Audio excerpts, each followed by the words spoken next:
यो क्या है डॉली दीदी, जरा मन ने भी तो दिखाओ। अरे वाह, कितनी सुंदर फोटो है। किसने खींची? मैंने सरिता भाभी, मुझे ना फोटोग्राफी का बहुत शौक है। By God. और यो डॉली दीदी, यो सारी जगह तुम लोग घूमने गए थे? हाँ।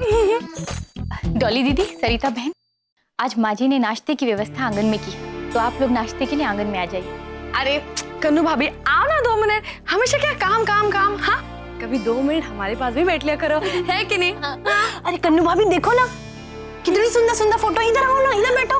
देखो कमाल की फोटो खींची डॉली दीदी ने। देखो देखो, जगह कितनी सुंदर सुंदर है।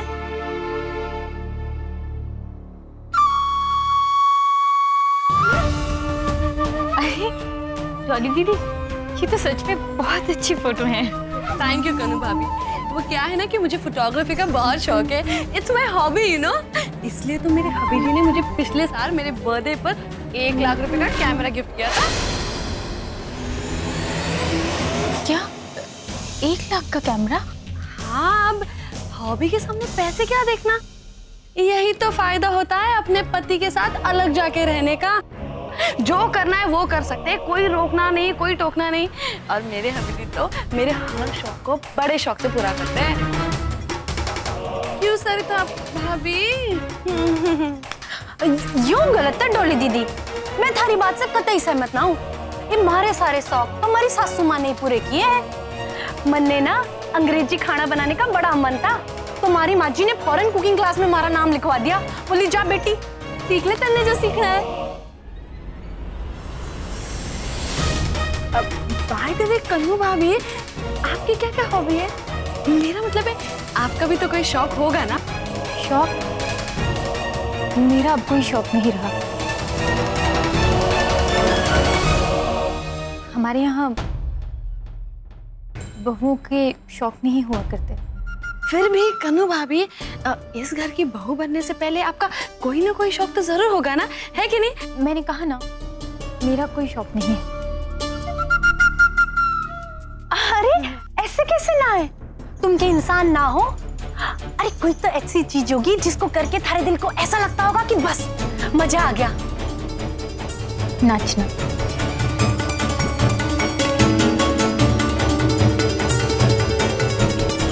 शादी से पहले ना मैं बहुत नाचा करती थी, घंटों नाचा करती थी। तन और मन की सारी थकावट दूर हो जाया करती थी। शास्त्रीय नृत्य सीखने का बहुत मन था मेरा।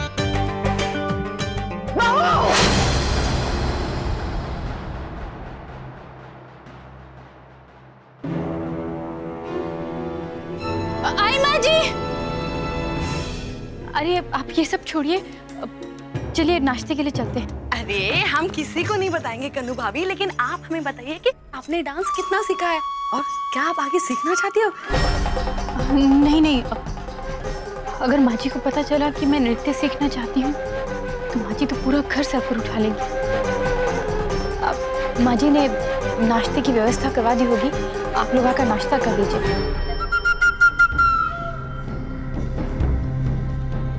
बाय द वे, आज नई बात पता चली इसके बारे में। हाँ? बोल लो। नाचने की शौकीन निकली तो पर ठीक है, अब इसको अपने हिसाब से नचावेंगे। ये गुस्से में तिल मिलाकर घर के सारे सदस्यों को नचावेगी। बहुत मजा आएगा।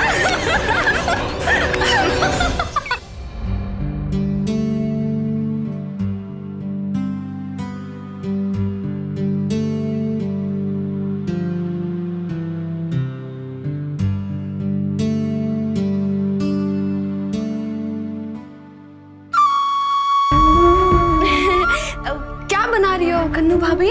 कुछ नहीं डॉली दीदी, पूनम के लिए शरबत बना रही हूँ। आज वो बहुत सहमी हुई है इसलिए। आप सबका कितना ख्याल रखती है कन्नू भाभी, है ना? हाँ, सिवाय खुद का। मतलब आपका ख्याल कौन रखे है? सारा दिन बस आप दूसरों के लिए सोचती रहे हो। हाँ, लेकिन आप बिल्कुल टेंशन मत लो, हम हैं ना आपके लिए सोचने के लिए। हाँ, बाय द वे, आपके लिए ना एक गुड न्यूज है। क्या? आज ना हमने न्यूज़पेपर में क्लासिकल डांस का, मेरा मतलब है शास्त्रीय नृत्य कला का एड देखा। देखो मैंने आपके लिए नंबर भी सेव करके रखा है।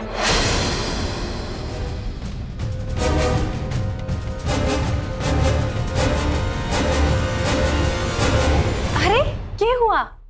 थारे को डांस ना सीखना के? देखा सरिता भाभी, मैंने आपसे कहा था ना, कन्नू भाभी को है ना अपने लिए सोचना ही नहीं है, सिर्फ दूसरों के बारे में सोचती रहती है। ऐसी बात नहीं है डॉली दीदी, लेकिन क्या कन्नू भाभी? हाँ भाभी, आप जो आपका मन मार कर जिंदगी जी रहे हो ना, इसके जिम्मेदार आप ही हो, है कि नहीं? बिल्कुल, यो थारी जिंदगी है। थारे को पूरी आजादी है अपने हिसाब से जिंदगी जीने की। है ये फायदा? थारे को तो आदत पड़ चुकी है छोटी छोटी बातों में सासू माँ से इजाजत लेने की। कि उन्होंने इजाजत ना दी तो तुम झूठ थोड़े बोल सको हो। अरे सरिता भाभी, मैंने तो सुना है कि अगर किसी अच्छे काम के लिए झूठ बोला जाए ना, तो वो गलत नहीं होता है। हाँ, आप सही कह रही हैं डॉली दीदी। एक बार दादी ने भी मुझे गीता पढ़ के बताया था कि अच्छे काम के लिए भगवान श्री कृष्ण को भी झूठ बोलना पड़ा था। जिस झूठ से किसी का नुकसान ना हो, उसे झूठ नहीं कहते। अरे कतई कोई नुकसान ना है, अपने निर्मल आनंद के लिए जिंदगी जीनी चाहिए। बिल्कुल सही कहा आप दोनों ने।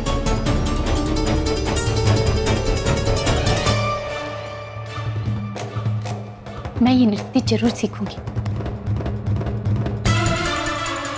घर पे किसी को बिना बताए। अगर अपनी खुशी के लिए मैंने ये कदम उठाया तो इससे किसी को नुकसान होगा नहीं ना?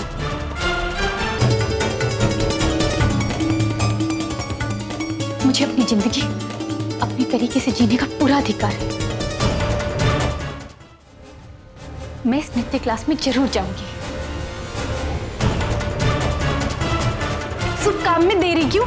लो यो नंबर लो, फौरन फोन करके दाखिला ले लो।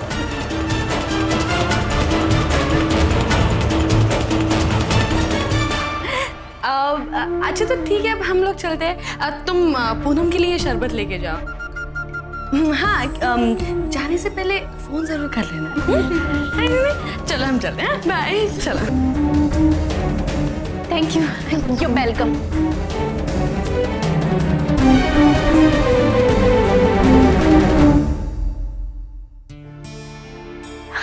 हेलो, सरस्वती नृत्य कला अकेडमी। मुझे नृत्य क्लास के बारे में पूछना था। कितने?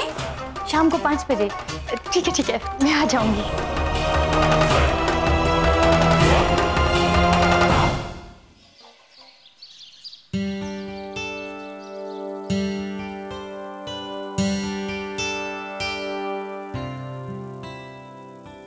पाँच बजे तक मुझे किसी भी हालत में डांस क्लास पहुंचना है। बस माँ जी जल्दी से मंदिर चली जाए। भाभी, क्या हुआ? आप किससे बात कर रही हैं?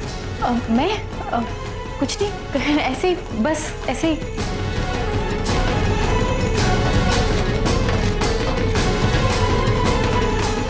नहीं, पूनम अभी तक उस हादसे से उभरी नहीं है। अभी डांस क्लास के बारे में बताना ठीक नहीं होगा।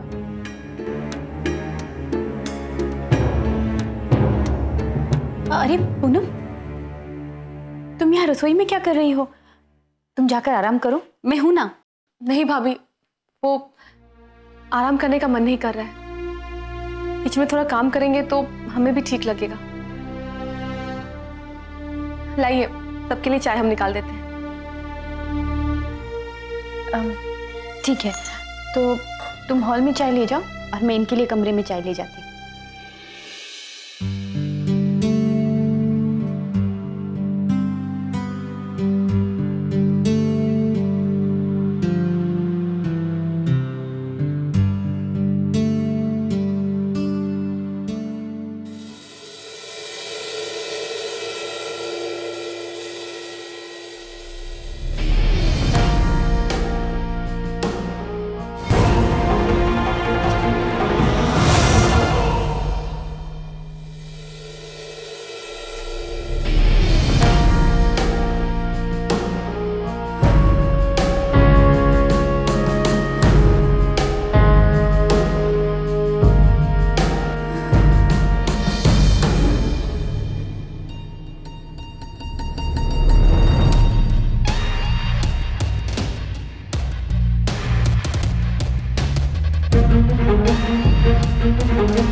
ये दवाई लगाने से तुरंत आपको आराम मिलेगा। लाइए हम लगा देते हैं।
सॉरी कमल जी, सॉरी।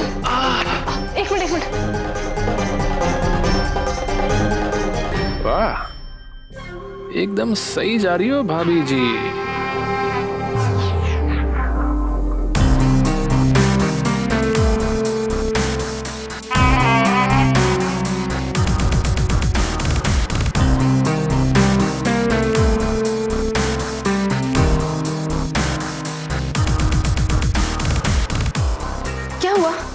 देवा जी की चीखने की आवाज है। अब ये तुम पे कौन सी बिजली आ गई? अरे मामा जी, बिजली नहीं, गर्मा गर्म चाय गिर गई है। चाय कहाँ गिरी? अरे भाभी, पानी क्यों? ये सब क्या हो रहा है? आज का तो दिन ही खराब है। कमल जी, ये दवाई लगाने से तुरंत आपको आराम मिलेगा। लाइए हम लगा देते हैं।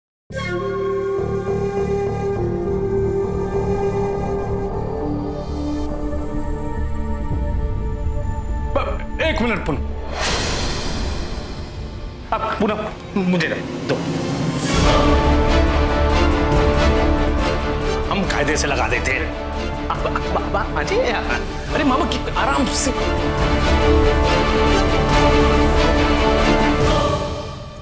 बाजे, कैसा लग रहा है? ठंडक मिली? मामा जी, और जलन हो रही है। बाजी, शुरू में जलन होती है, देखो कैसे आराम पहुंचेगा। बच्चू मामा के हाथ में कमाल है, एकदम ललन टॉप है। अरे क्यों जले पर तेजाब छिड़क रहे हो मामा जी? सोचा था भाभी जी प्यार से दवाई लगाएंगी, लेकिन आपकी फटी खुरदुरी उंगलियों को झेलना पड़ रहा है। अरे भांजे, दुख के बाद ही सुख है। अभी ठीक हो जाएगा। अब ऐसा करते हैं, अब तुम मेरे साथ चलो, मैं आराम से तुम्हारी मलहम पट्टी करता हूँ। आओ भांजे, आओ, डरो मत, मैं बहुत अच्छी मलहम पट्टी करता हूँ। आओ।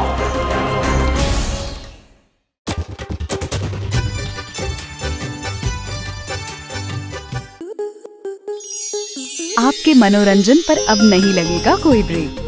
स्टार प्लस के बेहतरीन शोज देखने के लिए लाइक, शेयर और सब्सक्राइब करें स्टार प्लस यूट्यूब पेज को।